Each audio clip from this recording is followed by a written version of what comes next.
Bonjour à toutes et à tous, vous écoutez Les Dessous de la langue, l'émission du podcast Les Dessous de la littérature, consacrée aux origines des expressions de la langue française. Pourquoi dit-on briller par son absence, fait comme un rat ou encore chanter à tue-tête?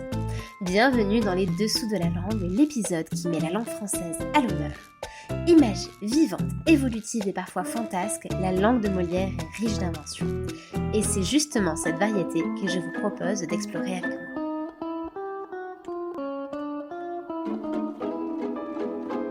Et aujourd'hui, nous allons nous pencher ensemble sur l'histoire de l'expression être faux cul, qui sert usuellement à désigner ces personnes hypocrites qui sourient de face et critiquent dans le dos.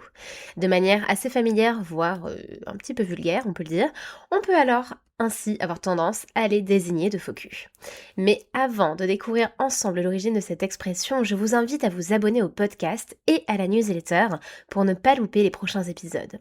La semaine prochaine, par exemple, nous parlerons ainsi de Marcel Proust dans le cadre des anecdotes littéraires et j'espère que vous serez nombreuses et nombreux au rendez-vous.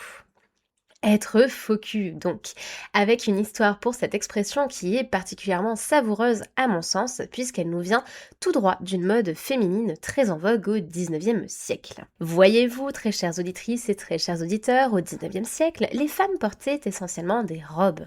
Et d'ailleurs, j'en profite pour rappeler que légalement, les femmes ne sont autorisées à porter le pantalon que depuis 2013, abolissant ainsi un décret de 1800 interdisant aux femmes le port des vêtements masculins.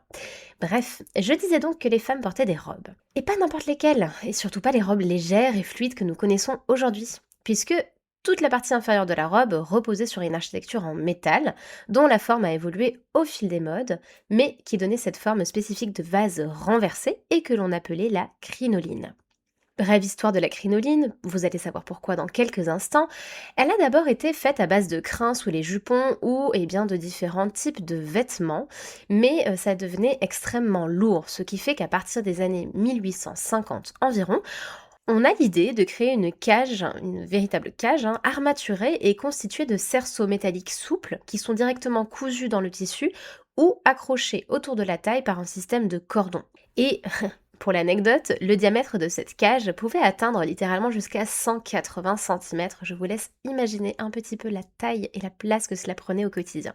La crinoline connaît donc des années de gloire durant tout le Second Empire, mais va évoluer lentement et notamment sous l'impulsion du couturier Worth, qui va inventer en 1867 la robe dite à tournure, mais qui est aussi appelée rapidement faux cul. Ce faux cul est tout d'abord un sous-vêtement adoptant différentes formes, qui est surtout en fait situé à l'arrière de la taille. Donc c'est l'évolution de cette fameuse crinoline dont je vous parlais, sauf que ça sera finalement un simple coussinet ou un ensemble de petits cerceaux métalliques qui vont être maintenus par des cordons, placés sous les jupons amidonnés et qui vont accentuer surtout la chute de rein de la femme. Le volume développé à l'arrière va créer un contraste avec l'avant et rester visuellement attrayant, tout en offrant plus d'aisance au quotidien. Évidemment, il faut se remettre en tête que les femmes à cette époque portaient le corset. Et donc du coup, l'idée était en fait de créer finalement presque une opposition, un contraste, une dichotomie entre le haut du buste enserré très rigide dans le corset, en forme donc de V, et ce fameux V inversé constitué en bas par les jupons avec énormément de froufrous, de dentelles, etc. et dont l'arrière-train, le faux cul donc, était rehaussé.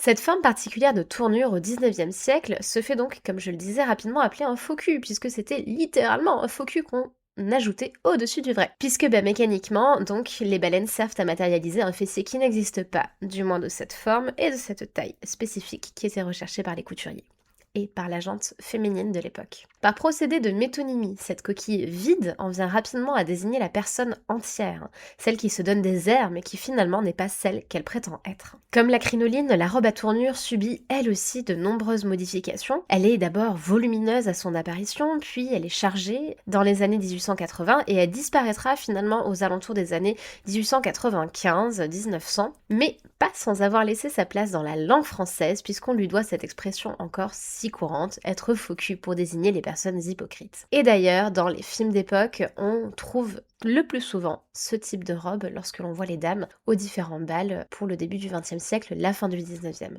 Et voilà, vous savez désormais pourquoi, lorsque nous désignons une personne intéressée et qui affiche des airs de façade sans en penser un traître mot, nous disons d'elle qu'elle est faux cul. Évidemment, évitez d'utiliser cette expression s'il vous plaît dans un cadre formel ou pour parler de votre supérieur hiérarchique, cela ferait mauvais genre, surtout si c'est pour dire que vous avez entendu cette explication dans les dessous de la littérature. Faites-moi plaisir. Et en attendant, j'espère que cet épisode vous a plu. Si c'est le cas, n'hésitez pas à me laisser une note sur votre plateforme d'écoute. Et surtout, moi surtout, je vous dis à la semaine prochaine pour une anecdote croustillante sur la vie de notre cher Proust.